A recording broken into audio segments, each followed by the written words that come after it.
25 अक्टूबर तुर्किया के शहर इस्तांबुल में पाक अफगान मुज़ाकरात, अहम तरीन मुज़ाकरात शुरू होते हैं। आज 28 अक्टूबर आ गई है, 3-4 राउंड मुज़ाकरात के हो गए हैं। लेटेस्ट इत्तलात ये आ रही हैं कि डेडलॉक बरकरार है।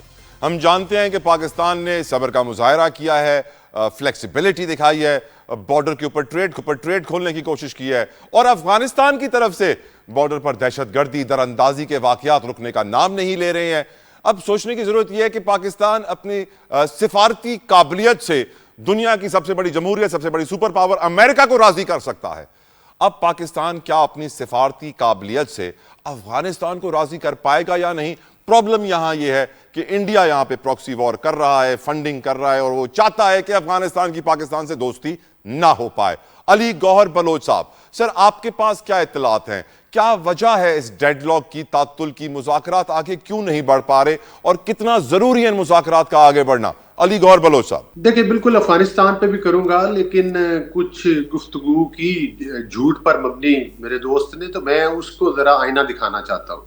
देखिए, नंबर 1 तो बात यह है कि जब हमदा शहबाज की हुकूमत बनी थी तो वो एक आईनी तरीके के साथ बनी थी।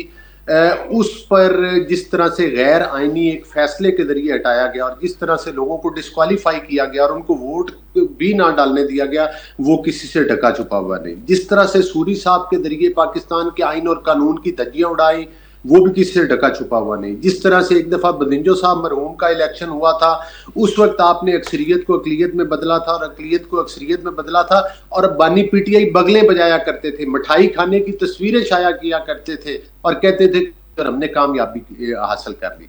तो मकसद ये है कि जिन लोगों ने अपनी बीवी के जरिए पाकिस्तान की तारीख के सबसे बड़ी करप्शन की, ये लोगों को चोर कहते हैं। ठीक सर, जिसने उसकी बदनामे जमाना फरा गोगी साहिबा जो हैं, वो जिन करप्शन के हवाले से मैं उनके बदनामे जमाना कह रहा हूं केस है, उनके जरिए और अपनी एहलिया को खवातीन का नेक्सस बनाया करप्शन के लिए। अल कादर ट्रस्ट से बड़ा चोरी का केस पाकिस्तान की तारीख में कभी नहीं आया।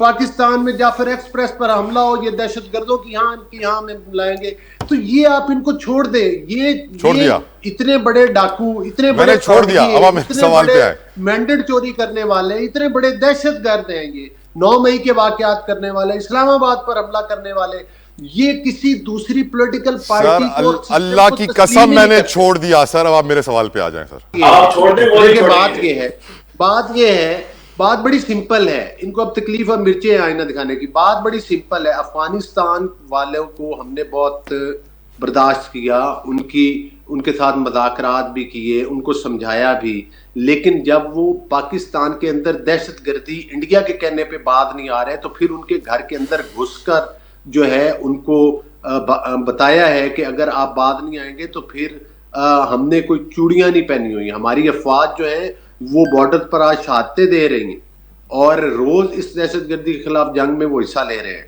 और वो शीशा पलाई हुई दीवार की तरह खड़े हुए हैं। हाँ, मुज़ाकरात कर रहे हैं, हम पुरअमन मुल्क हैं, हम ये नहीं चाहते कि किसी मुल्क के साथ जबरदस्ती की जंग चाहते हैं या कोई हाथ खोलना चाहते हैं, लेकिन बात जाहिर बड़ी सिंपल है कि वो उनको हदायत इंडिया से मिलती हैं, जिनके लिए ये इनका चीफ मिनिस्टर और इनकी हुकूमत नारे लगाती है कि हम केपीके के अंदर ऑपरेशन नहीं होने देंगे। उसका मतलब है जो आपके फौजियों को और अवाम को शहीद कर रहे हैं, आप उनको शेल्टर दे रहे हैं। लेकिन मैं ये समझता हूं कि इंशाअल्लाह ताला ये अमन होगा केपीके के अंदर। अफगानिस्तान, मुझे लगता है बलोच साहब मौजूदा हुकूमत ने ऑफर कराई है, अगर वो अपने मुल्क की, जो उसके मुल्क के अंदर से हमारे मुल्क में दहशतगर्दी हो रही है, उसको रोकना उसका काम है। मुझे लगता है बलोच साहब, मुझे लगता है कि अमेरिकन डिप्लोमेसी के केस में क्योंकि फील्ड मार्शल साहब खुद डायरेक्टली एक्टिव थे, तो अगर अफगानिस्तान की डिप्लोमेसी के केस में भी फील्ड मार्शल साहब डायरेक्टली एक्टिव हो जाएं तो रिजल्ट्स गारंटीड होंगे। Sir don't you agree? देखिए, बात यह है कि इस वक्त मैं समझता हूं कि जो पाकिस्तान की अफवाज हैं और जो फील्ड मार्शल हैं, वो हर महाद पर, चाहे सफारती महाद हो, चाहे मुल्क के अंदर कहीं पर सैलाब की सूरत हाल हो, कहीं मुल्क के अंदर जंग की सूरत हाल हो, वो हर महाज के ऊपर पाकिस्तान का साथ देने के लिए सफ़े अव्वल में खड़े होते हैं। पाकिस्तान की पॉलिटिकल जो भी गवर्नमेंट है उसके साथ वो कंधे से कंधा मिला खड़े हैं। बिल्कुल ठीक सर। अब आमिर मुगल साहब, आप भी एग्री करते हैं सर? जिस तरह हमारे सिपा सालार सऊदी अरब का दौरा करते नजर आते हैं, बार बार हमें अमेरिका जाते हुए नजर आते हैं, अगर उसी तरह वो अफगानिस्तान का भी एक दौरा कर लें तो मुझे ये लगता है कि मामला बिल्कुल एक ही उनके विजिट में ठीक हो जाएंगे। आपकी राय मुगल साहब?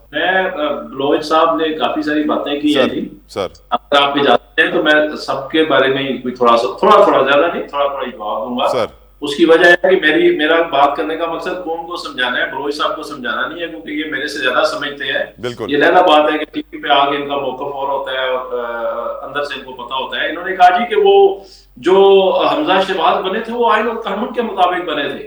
आपने बिल्कुल ठीक कहा जी, आपकी आइन और कानून आइन तोड़ा गया था अदालती फैसले। सुन लेना आप सर, मैंने आपकी बात में आखिर नहीं डाली ना। बिल्कुल मेरा ये मौकफ है ना, आप मेरे मौकफ को तो आप ये कह रहा हूं अलीम खान गलत क्या है, ठीक है, लेकिन आप मेरे अल्फाज को तब्दील ना करें। अलीम खान तहरीके इंसाफ के अलीम खान जहाज में एमपीएस की डाल के लाया था जब आपकी दिल्ली हुकूमत पंजाब में बनी थी। बलो साहब I give you a chance, मैं वापस आऊंगा आपके पास। जी मुगल साहब। बिल्कुल, अलीम खान के जहाज में एमपीएस डाल के आपकी दिल्ली हुकूमत बनाई गई थी पंजाब में। बलो साहब 2 मिनट उनको दीजिए, मैं आपके पास आऊंगा। जी मुगल साहब। अपनी बारी में भी ये बोले, मेरी बारी। जी मुगल साहब फरमाइए मुगल साहब। आप अलीम खान समेत 20 वोट तोड़ के हमजा शहबाज को वजीर आला बनाया और आप कह रहे हैं आईनो कानून के मुताबिक हुआ था। ये आईनो कानून है आपका, जमीर खरीदना, वोट खरीदना, तरीके साहब के नाम पे लिए हुए। जब आपने पंजाब से 2-4 के बंदे तोड़े थे असम्बली से, तो उनको आप फरिश्ता कहते हैं। जब आपका लोग साथ छोड़ गए तो आप कहते हैं इन्होंने कहा कि 3 लोग जो थे वो करप्शन कर रहे थे पाकिस्तान में, इमरान खान। झूठ तो ना बोले। फरागोगी और उस्मान बुज़दार। अच्छा जी, फरागोगी तो मुल्क से बाहर है। आपने बुशरा बीबी में कितने केस अभी तक बनाए हैं जी करप्शन के? बता दे जरा कौन को।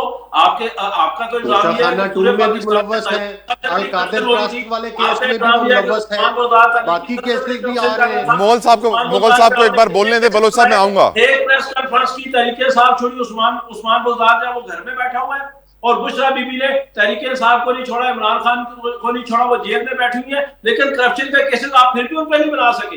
अगर उन्होंने करप्शन की थी तो आप केस बनाते ना बुशरा बीबी पे।